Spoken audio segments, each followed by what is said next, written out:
सिंध भर में मानसून की बारिशों ने तबाही मचा दी है। बदीन, सजावल और ठट्ठा की साहिली पट्टी पर मौजूद सैकड़ों देहात का जमीनी राबता मुनक़ता हो गया।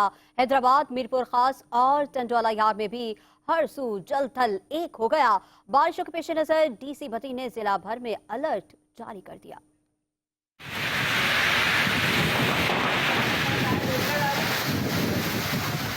हालिया मानसून की बारिशों ने सिंध भर में हर तरफ जल थल एक कर दिया। ठट्ठा और सजावल के साहिली इलाकों में जिस जानिब देखें सैलाब के मनाजिर हैं। केटी बंदर के करीब हिफाजती बंद में शगाफ पड़ने से मुतअद्दिद देहात का जमीनी राब्ता मुनक़ता हो गया है और लोग महफूज मकामात की तलाश में दर बदर हैं। दादू और जामशोरो अजला के कच्चे में भी सैलाब का समा है। सांगड़ शहर का बेशतर इलाका पूरी तरह सैलाब में डूबा हुआ है। उमरकोट का भी यही हाल है। लोग सरकारी इमदाद के मुंतजर हैं। जिला बदीन के साहिली इलाकों में भी बारिशों के बाद सूरत हाल इंतहाई अबतर है। मातली शहर में हर तरफ पानी ही पानी है। मजीद बारिशों के पेश नजर डीसी बदीन ने जिला भर में अलर्ट जारी कर दिया है। टंडवाला यार्ड और मीरपुर खास शहर से ताहाल बारिश का पानी नहीं निकाला जा सका। हैदराबाद में भी मुसलसल बारिश के बाद मुख्तलिफ मकामात पर पानी जमा होने से शहरियों को शदीद मुश्किलात का सामना है। सिंध में मानसून की बारिशों के बाद हर तरफ पानी ही पानी।